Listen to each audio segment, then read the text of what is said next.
Buenas noches. El sistema eléctrico sigue bajo un intenso estrés. Hoy no llegó estado de emergencia como ayer.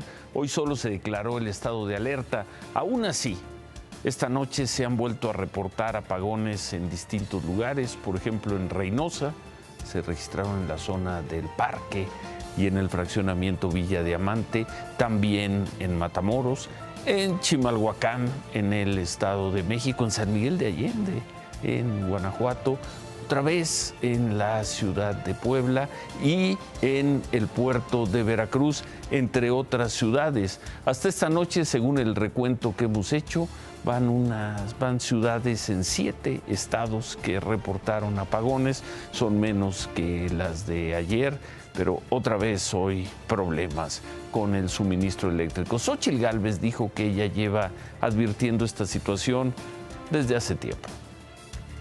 Ustedes recuerdan, desde hace muchos meses yo venía diciendo que el sistema eléctrico estaba llegando pues a su máxima capacidad, que la reserva que había, yo más o menos hablaba de 3 gigas de posible reserva. Ayer nos dimos cuenta que pues esos 3 gigas se rebasaron, se tuvo que desconectar muchas regiones del país. Tenemos un problema grave, más generación del sector privado, que CFE haga más líneas de distribución y vamos a tener problemas para crecer económicamente. Jorge Álvarez Maínez se fue directo contra el titular de la Comisión Federal de Electricidad, Manuel Bartlett.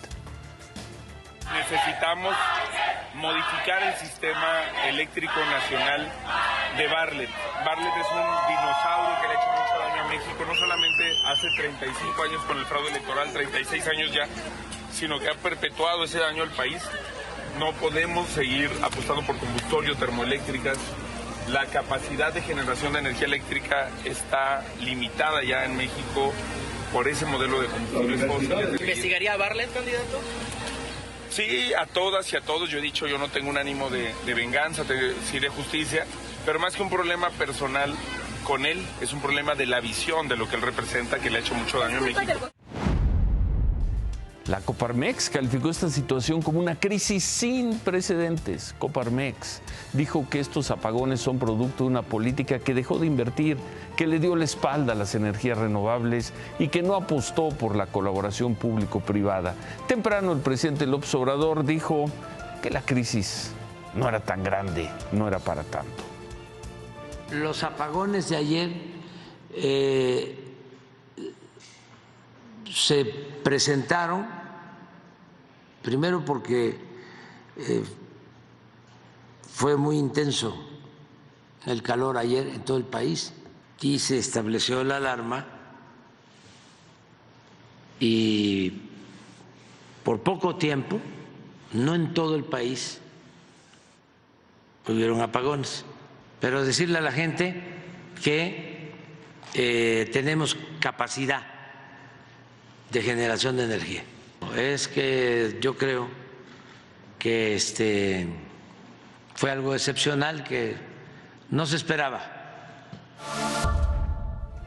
Fue algo excepcional, dice el presidente. Lo cierto es que con el calor, las sequías, la falta de electricidad, seguimos viendo panorámicas e historias que no hubiéramos imaginado. Hay estragos por todos lados. Vamos a ver esto brevemente. Vamos a ver la presa de la Purísima en Irapuato, en Guanajuato.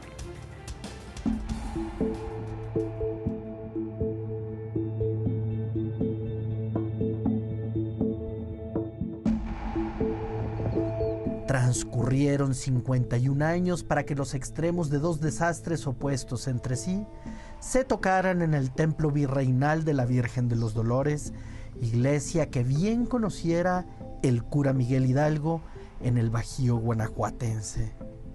La primer tragedia fue la gran inundación de 1973 de Irapuato, que obligó a la construcción de la presa La Purísima y la decisión de sepultar bajo el agua al antiguo pueblo de Zangarro, cuyos vestigios han asomado en años recientes ante la intensificación de la sequía atribuida al cambio climático. Hace 3 años, Los muros, el altar y el interior de las cúpulas colapsadas se asomaron mordidos por un estiaje rabioso que descendió el nivel de la presa a la mitad de su capacidad. En el regreso del péndulo, con lluvias abundantes y acumuladas en poco tiempo, siguieron inundaciones también explicadas por los científicos del clima en las alteraciones del tiempo, y así los restos de la Virgen de los Dolores volvieron a su tumba líquida. Hoy, con la presa a menos del 40% de su capacidad, el suelo ni siquiera está fangoso y la gente vuelve, pero no como feligresía, sino como turismo. Ya no hay Cristo, sino grafitis, y por las veredas vueltas a andar no caminan mulas cargadas con el oro de la Valenciana, sino vehículos todoterreno con la cara de Al Pacino. Y el panteón de Zangarro de 4 siglos ha resurgido de las aguas, y los muertos de la tierra, porque el calor es tanto que tal vez se hayan ido a buscar una sombra, porque el agua ya es poca. Qué tristeza, pero son las panorámicas del México de hoy y las vemos noche a noche. Ahí están las imágenes. Por la mañana, Guillermo García Alcocer, quien fue comisionado, presidente de la Comisión Reguladora de Energía, el último antes de la llegada de este gobierno, hizo este análisis sobre la crisis que estamos viviendo. Hay un rezago, como mencionas, en la inversión. Sí. Hay plantas que se están construyendo por parte de la CFE que no han entrado en operación y probablemente no entrarán en este sexenio. Y la iniciativa privada no ha podido contribuir con sus plantas y con su inversión a fortalecer el sistema eléctrico. Pues la tormenta perfecta.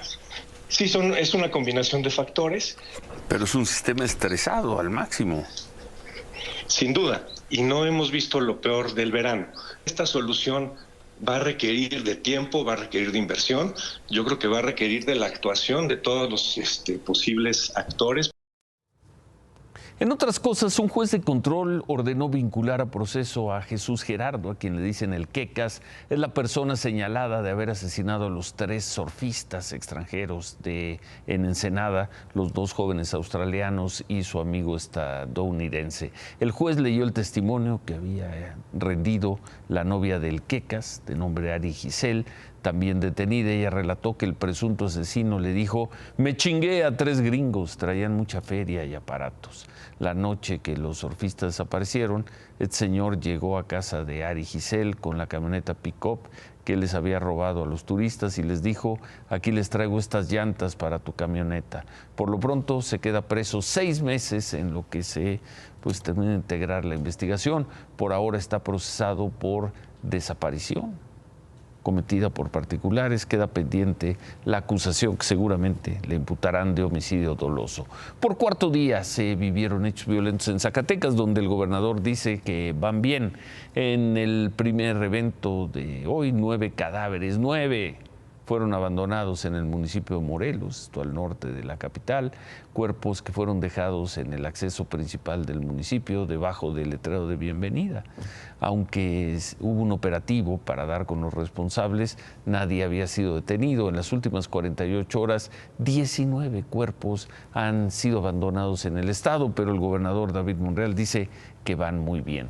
El siguiente evento ocurrió en la carretera federal 54, la que comunica Zacatecas con Saltillo, esto a la altura del municipio de Pánuco, y ahí personas armadas amenazaron al conductor de un tráiler para quitarle el vehículo y usarlo para un bloqueo. Luego de prenderle fuego al tráiler, los hombres huyeron. Aquí tampoco hubo detenidos. Hechos violentos se han dado desde el domingo, cuando un líder, según esto, un líder regional del cártel de Sinaloa fue abatido en un enfrentamiento con autoridades estatales. Y bueno, la Iglesia Católica difundió una carta que firmó el obispo emérito de Chilpancingo, lo recuerdan, Salvador Rangel. Es la primera vez que se expresa desde hace 10 días en que se denunció su desaparición en Morelos y que fue localizado en un hospital en Cuernavaca. El obispo aclaró que no va a presentar denuncia por la violencia que sufrió tras presuntamente ser secuestrado, golpeado y drogado. El obispo expresó que ya perdonó a sus agresores y a quienes lo han revictimizado por la desinformación que, según dice, se ha dado en su caso. Por lo pronto, aunque no haya denuncia, la investigación sí continúa en la Fiscalía de Morelos. Así nos lo dijo el abogado del obispo. Definitivamente es un delito que se persigue de oficio al desaparecer una persona, y máxime que por comentarios del fiscal era por un secuestro expreso. Ya existe una denuncia, de hecho, por un tercero que fue el que denunció la desaparición de Monseñor. Ya existe esa denuncia y es la que están investigando en la fiscalía. Pero obviamente para poder llegar a un esclarecimiento de los hechos necesitan la declaración de Monseñor. Ahorita él está tratando de recordar todo lo que sucedió ese día, el día de su aparición. Entonces no está en condiciones completas para poder dar una declaración. La instrucción es: no movemos nada ahorita hasta que esté repuesto al 100%. Lo cierto es que con ese comunicado el obispo Rangel ya está en su derecho, pero ha optado por el silencio, por no informar qué fue lo que le sucedió. Anoche alcanzamos hacia el final del programa, informamos sobre la denuncia que hacía Karen Quiroga, la candidata del PRI-PAN-PRD a la alcaldía de Iztapalapa, Ciudad de México. Contó en sus redes sociales que mataron a una persona o a unas personas a unos metros de su casa y momentos después policías de la ciudad entraron a catear su domicilio. Hoy la candidata insistió en que esto es una persecución política en su contra. Hoy tuvo que salir el secretario de Seguridad de la Ciudad de México para decirle: eso no es cierto. Llegaron con las pistolas, encañonaron a la gente, los pusieron contra la pared. Quiero decirles que entraron directamente a quererse llevar a los hombres. Es cuando empiezo a transmitir en vivo la detención. No, ¿qué le pasa? No puede, no. ¿Qué está pasando? Soy candidata a la alcaldía. Lo que buscaban era imputar a mis compañeros por homicidio. Respaldada por candidatos de su coalición a otras alcaldías y por el candidato al gobierno de la Ciudad de México, Santiago Taboada, Karen Quiroga, candidata del PRD, PAN y PRI a la alcaldía de Iztapalapa, fue contundente al acusar que la invasión a su casa ayer por parte de policías de la Ciudad de México fue un ataque político en su contra.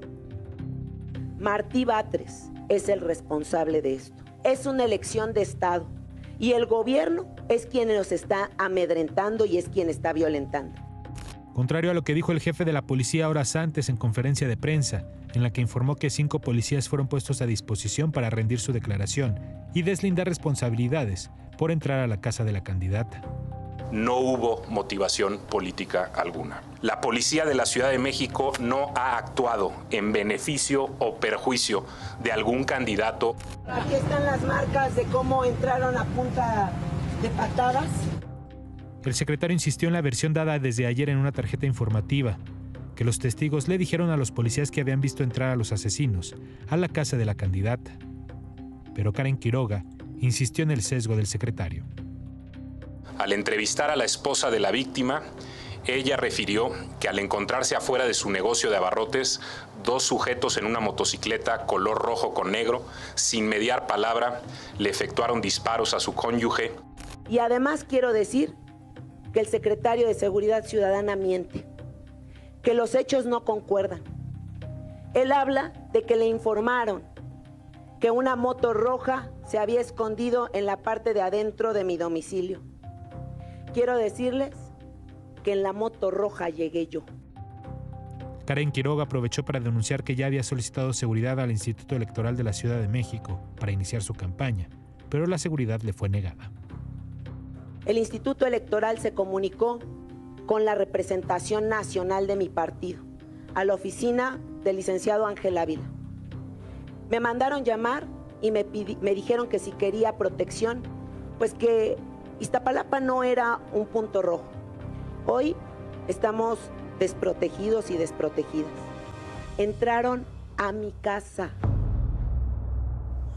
Las campañas. El secretario de Seguridad, Pablo Vázquez, confirmó también que la candidata Karen Quiroga no tiene seguridad especial. Dijo que en cuanto el Instituto Electoral de la ciudad lo solicite, ellos le darán esa protección.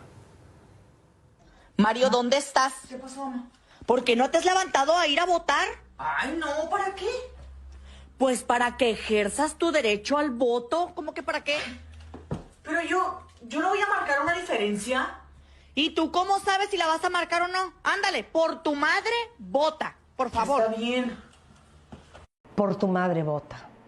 Porque yo he invertido todo mi tiempo y mi dinero y mi dedicación y mi esfuerzo y mi amor en formarte para prepararte para tu futuro. Yo pienso hacerlo inclusive acompañada por mis 2 hijos, que tienen solamente 12 años, pero es importante que desde ahora se vayan concientizando de la importancia de participar. Les quiero invitar que salgan, que voten, que se registren, que encuentren su casilla aquí. Así de fácil. Por tu madre vota.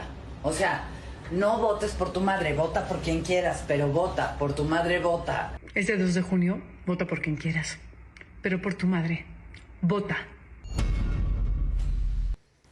Buena campaña, por tu madre vota, una campaña para, como vieron, para que la gente salga a votar ya en unos cuantos días, el domingo 2 de junio, una campaña que según las organizadoras es neutral, es apartidista y que se está difundiendo y fuerte en las redes sociales. Claudia Sheinbaum estuvo en Veracruz, acompañó a la candidata a gobernadora Rocío Nale, o acompañada de Rocío Nale, como se guste, en Zongolica.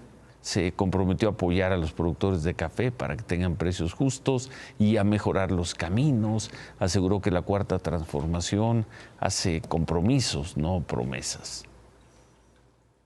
Vamos a seguir recorriendo el país como lo recorre el presidente Andrés Manuel López Obrador. Y vamos a trabajar de la mano con Rocío. Miren, Rocío es una mujer que hizo una refinería. Imagínense lo que va a hacer con el estado de Veracruz.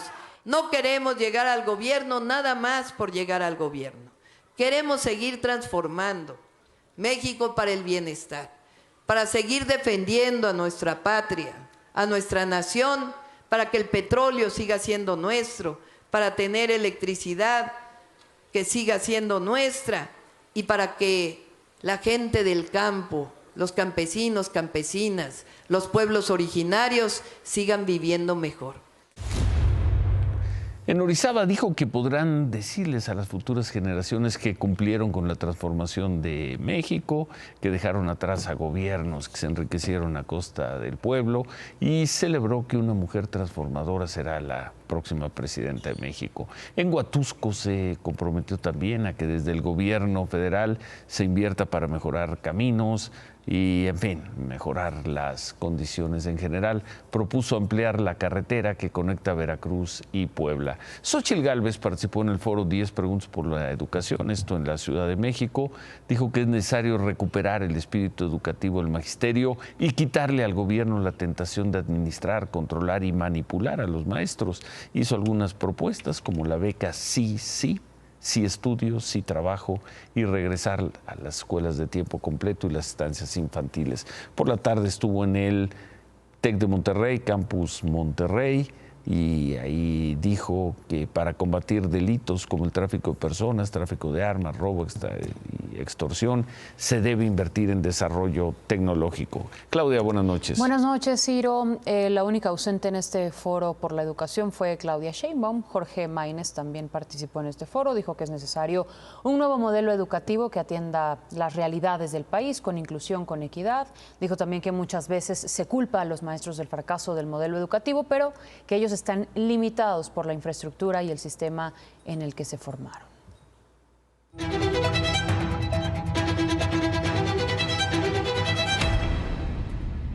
Y hoy se conoció que el gobierno de la Ciudad de México reservó dar a conocer los dictámenes de los estudios que se hizo al agua contaminada en la alcaldía Benito Juárez. No le quiso transparentar esta información al medio informativo El Sabueso ni a los vecinos afectados, que tienen el derecho de saber de qué se trata este problema, y el problema, según ellos, persiste.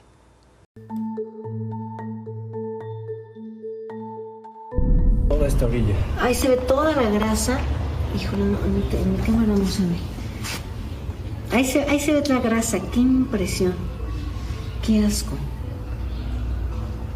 Y si se fija, huele como a químico. Todavía sí, tiene un olorcito suave. El video fue grabado anoche en un condominio en la colonia del Valle Centro. A decir de los vecinos de la alcaldía Benito Juárez afectados por la contaminación del agua hace más de un mes, el problema aún no ha terminado.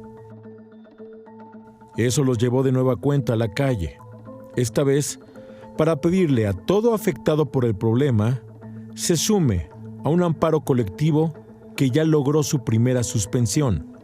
Un juez obligó al gobierno local a garantizar a 10 vecinos acceso al agua potable y salubre, es decir, tendrán que entregarle agua, así sea en pipas, mientras se resuelve el fondo del asunto.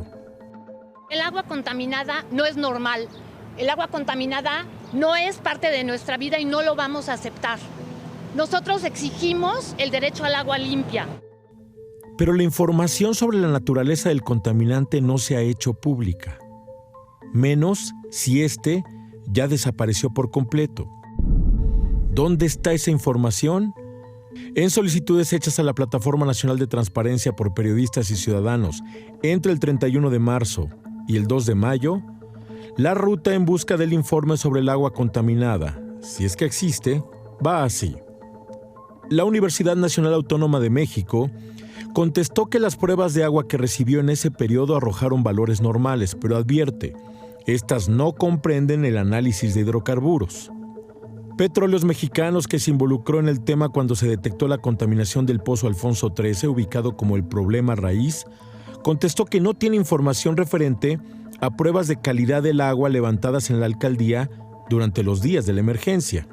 Al gobierno de la Ciudad de México se le preguntó sobre los informes que recibió el jefe de gobierno Martí Batres sobre el tema entre el 31 de marzo y el 30 de abril, que contestó que no se localizó información en ese sentido. Esto a pesar de que el propio jefe de gobierno admitió el 8 de abril que el agua sí estaba contaminada por una sustancia de la familia de los aceites y los lubricantes. Y el Servicio de Aguas de la Ciudad de México puso el último clavo. Reservó por 3 años los resultados de las pruebas de laboratorio, información sobre pozos, contenedores, red de distribución y válvulas. Todo en virtud de que forman parte de una carpeta de investigación que se abrió por la denuncia por el supuesto delito de sabotaje. ¿Qué están escondiendo que es tan grave que lo tienen que esconder? Esta es una cuestión seria, esta es una cuestión que al día de hoy no ha sido resuelta y tampoco han enseñado ningún tipo de análisis fehaciente. 3 semanas, hace 3 semanas, Inti Muñoz, secretario de Desarrollo Urbano y Vivienda, nos dijo aquí que este problema, el del agua contaminada en la alcaldía Benito Juárez, lo resolverían en una semana más. Van 38 días desde el primer reporte y el problema, lejos de resolverte, quedará bajo reserva, quedará guardado, porque para el gobierno de la Ciudad de México los vecinos no tienen derecho a conocer la verdad. Y hoy reapareció en otras cosas. En este caso. En este caso, sí. En este caso, que vamos a ver en qué termina. Hoy reapareció, por cierto, el director de Pemex, Emilio Lozoya. Tenía una audiencia en el Reclusorio Norte que un juez federal volvió a aplazar hasta nuevo aviso. Era para una nueva acusación que le quería fincar la Fiscalía General de la República por el caso agronitrogenados. Lozoya y sus abogados estuvieron unas 3 horas ahí, se retiraron sin dar ninguna declaración. Hay que recordar que a finales de febrero le cambiaron la medida cautelar de prisión preventiva por prisión domiciliaria y, entre otras medidas, el uso de brazalete electrónico, la prohibición de salir del país, acudir a firmar cada 15 días a la unidad de medidas cautelares. Gracias, Claudia. No me puedo ir, Ciro. Y no me puedo ir porque una semana se tardó la Fiscalía de la Ciudad de México, una semana en concluir los dictámenes forenses sobre los restos encontrados el jueves por la activista Ceci Flores en un predio ubicado en los límites de Iztapalapa y Tláhuac. Express. Ella hablaba hace una semana de un crematorio clandestino. ¿Qué concluyó hoy la Fiscalía? Que los restos sí son huesos de origen animal, que en las muestras de ceniza tampoco se encontraron restos humanos y que todo esto fue producto, así lo dijo Ulises Lara, de una mentira con fines políticos. ¿Una mentira de quién? ¿De Ceci Flores, una mujer que lleva 9 años buscando desaparecidos, entre ellos sus 2 hijos? Como sea, hoy le dieron carpetazo al caso. Gracias, Claudia. David. Todavía no se había secado la mucha saliva que derramaron para buscar pretextos por los apagones cuando estos regresaron. Ahorita te platico, Ciro. algo que resultó muy buena la cuarta transformación es para encontrar pretextos. ¡No, hombre! Sí, salieron buenísimos para encontrar pretextos. ¿Qué tal, Ciro? ¿Cómo estás? Buenas noches. Dicen que lo de ayer, la emergencia eléctrica y la alarma que hoy, que son casos atípicos, que es culpa de la calor, pero que ya todo va a pasar. Bueno, llegan al extremo a decir que ya se va a acabar el calor cuando apenas está empezando mayo y junio, son los meses de más calor en el año. La realidad es que otra vez todo se les está reventando en la cara. Ellos fueron los que se gastaron 5,000, 6,000 millones de dólares en comprar unas plantas que ya trabajaban para la Comisión Federal de Electricidad. ¿Qué hubiera pasado? Las de Iberdrola. Las de Iberdrola. ¿Qué hubiera pasado si estas plantas de Iberdrola las hubieran utilizado para hacer la transmisión de la energía eléctrica? Hoy el principal problema no está en la generación, sino en la transmisión de la energía eléctrica, que solo la puede hacer CFE. Y además está en que no se ha invertido. Este gobierno ha sido duro con los empresarios, particularmente con los empresarios del sector energético. Sí. Ha hecho todo lo que ha podido para que les vaya mal. Acabó lo más que pudo con la energía eólica, con la energía solar, con las empresas extranjeras. Y hoy lo que está haciendo crisis es que no hay inversión. Que no, la energía eléctrica crece 50% más de lo que lo hace el Producto Interno Bruto. O sea, si crece el PIB 1%, como está creciendo en promedio anual, crece 1,5%. Más la relocalización, más la llegada de inversión extranjera, nos estamos quedando sin energía eléctrica. Pero ellos dicen que es atípico, que hizo mucho calor. Nos estamos quedando sin energía eléctrica. Nos estamos quedando sin energía eléctrica suficiente, Ciro, a lo mejor debo precisarlo, para el crecimiento de este país. Eso sí. Nos estamos quedando sin energía en un modelo que está totalmente agotado, Ciro. Claudia Sheinbaum, Xóchitl Gálvez, quien gane la presidencia, lo va a cambiar radicalmente. Veremos. Remátala, David. Mañana se conocerá el resultado de la política monetaria de Banco de México. Van a mantener la tasa sin cambio y la votación será unánime. Roberto. Ciro, buenas noches. En unos momentos más les contaré qué ocurrió con las Chivas que recibieron al Toluca. Arrancó la liguilla ya, mi Ciro. Y además también otra vez el América enfrentando al Pachuca más adelante. En unos momentos más, los goles de estos partidos.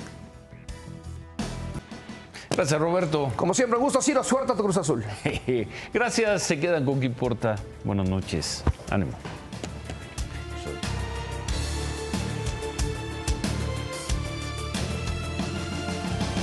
Imagen Noticias, acompáñenos de lunes a viernes, 10:30 de la noche, a través de Imagen Televisión por el 3.1 y síganos también en nuestras redes sociales.